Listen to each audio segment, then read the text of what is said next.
ताज jewellers जेवरात की दुनिया का वाहिद भरोसेमंद शोरूम।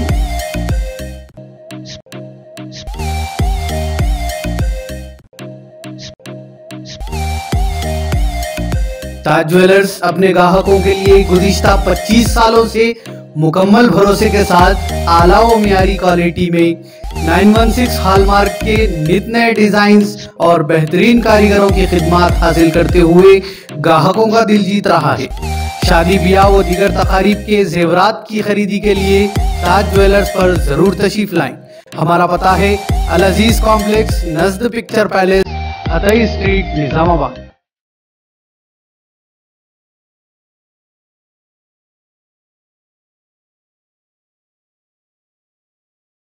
अस्सलामुअलैकुम नाज़रीन, मैं हूं सैयद अंसार अली। आप देख रहे हैं मैं उर्दू डेली न्यूज़। तो बढ़ते हैं आज की कुछ अहम खबरों की जानिब।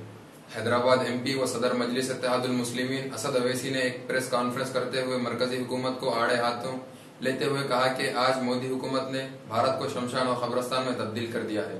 इन्होंने कहा कि मोदी सरकार को कोरोना वबा के फैलने के पहले मरहले के बाद 8 महीने का वक्फा मिला, जिसमें मोदी सरकार ने इस वबा को काबू में पाने के लिए कुछ नहीं किया।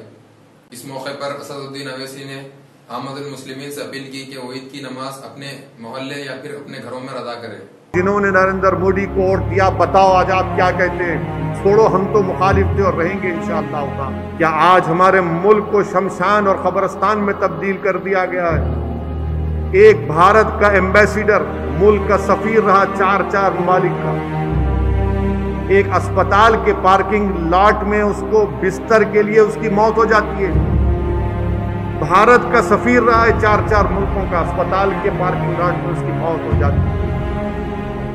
साबिका वजीर आजम अटल बिहारी वाजपेयी का चीफ मेडिकल ऑफिसर, उसकी बेटी आज कह रही है कि मेरे वालिद को बिस्तर नहीं है हमारे पास। मैं पूछना चाहता हूं भारत के वजीर आजम से, क्या आपको नहीं मालूम था कि हमारे मुल्क में सिर्फ 80,000 इंटेंसिव केयर यूनिट के बेड हैं? क्या आपको नहीं मालूम था कि इस मुल्क में 1,60,000 बेड होना, एक दिन में 3.5 लाख लोगों का कोविड हो रहा है। सौों नहीं बल्कि हजारों की तादाद में लोग मर रहे हैं हमारे मुल्क में, हजारों की तादाद में लोग मर रहे हैं। कल उत्तर प्रदेश के सहारनपुर में एक शमशान घाट में 150 चिताएं जलाई गई, 150 चिताएं जलाई गई। और वो उत्तर प्रदेश का गुरूर और तकब्बुर से डूबा हुआ चीफ मिनिस्टर, जिसको गवर्नेंस नाम की कोई चीज नहीं आती सिवाय इसके कि सिर्फ नफरत फैलाना, वो कहता है कि एक बच्चा ट्वीट करता है कि मेरे दादा या अपने वालिद को ऑक्सीजन नहीं मिला तो उस पर केस बुक कर दिया। क्यों नहीं निकलते वजीर आजम, क्यों नहीं निकलते उत्तर प्रदेश के चीफ मिनिस्टर? जाइए ना अस्पतालों में जाकर देखिए क्या हाल हो गया, क्या किया आपने, बताइए आपने।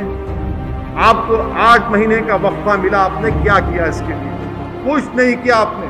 आपकी हरकतों की वजह से, इस सरकार की हुकूमत की नाहिली की वजह से आज भारत के लोग परेशान हैं। भारत के लोग परेशान हैं। अस्पताल नहीं मिल रहा है, बेड नहीं मिल रहा है, कुछ नहीं किया आपने। ईद के सिलसिले में मैं रियासत तेलंगाना की आवाम को ये बात बताना जरूरी समझता हूं कि हमारे पास इस रियासत तेलंगाना में रात में 9 बजे से कर्फ्यू है।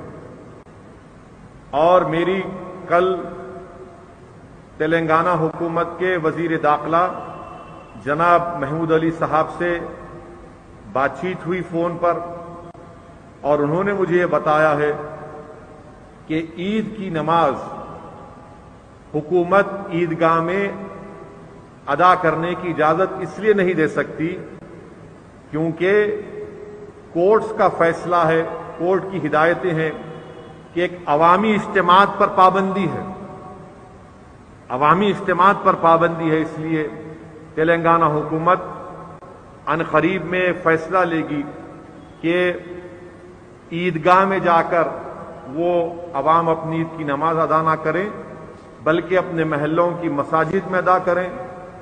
मैं तो आपसे गुजारिश ये भी करूंगा कि उलमाओं से, हमारे मुफ्ती साहब अनवार निजामी साहब यहाँ पर तशरीफ फरमा है, जितने भी मोअज़्ज़िज़ उलमा इकराम हैं वो इस बात का फैसला लें कि क्या हम तेलंगाना में عید کی نماز ایک یا دو جماعت بنا سکتے، اجازت ہے اس کی؟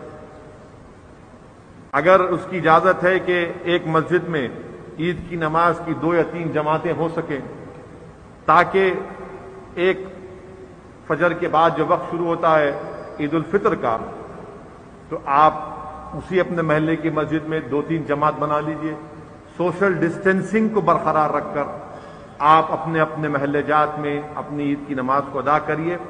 اور یہ حکومت میری نظر میں یہ فیصلہ صحیح ہے، کیونکہ اگر لاکھوں کی تعداد میں اگر ہم عید کی نماز ادا کرنے کے لیے عیدگاہ پر جمع ہوں گے تو یقیناً کووڈ پھیلنے کا پورا اس میں کووڈ پھیل سکتا ہے، خطرہ نہیں ہے بلکہ یقیناً پھیلے گا۔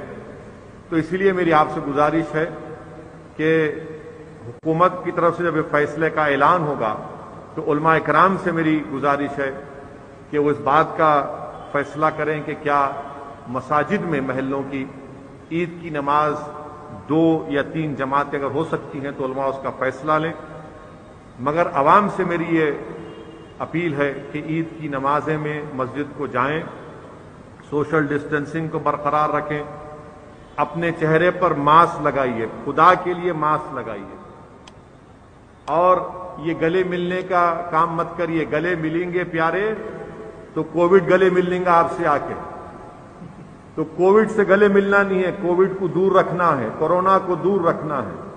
اگر آپ بغلگیر ہوں گے تو نہیں معلوم کہ غیر ضروری آپ میں اگر وائرس ہوگا تو ایک صحت مند کو لگ جائے گا، ایک صحت مند کو لگ جائے گا۔ اسی لیے دور سے زبان سے ماسک پہن کر عید کی مبارکباد دیجیے، اور کوئی ضروری نہیں ہے کہ گھر کو جا کے ملنا، نہیں اماں کو ملنا ہے۔ یاد رکھو اماں کو جا کے لپٹیں گے، خدا نہ خواستہ اماں کو انفیکشن ہو گیا تو ضعیف لوگ اس وائرس کی شدت کو برداشت نہیں کر پا رہے ہیں، اور زیادہ تر ضعیف ہمارے ماں باپ میں، ہمارے بزرگوں میں عمر کے لحاظ سے کچھ نہ کچھ بیماری ہوتی ہے، ڈائبٹک ہوتا ہے، ہارٹ کی بیماری ہوتی ہے، کڈنی کا ہوتا ہے۔ دور سے اماں کو اگر ہو سکے تو فون کر کے، سیل فون ہے، اسمارٹ فون ہے، ویڈیو کال کرو اماں کو، والد کو، اگر ساتھ رہتے تو بھی ضروری نہیں ہے کہ جا کے اماں کو لپٹے۔ میرے بھائی، یہ احتیاط کرنے کا وقت ہے۔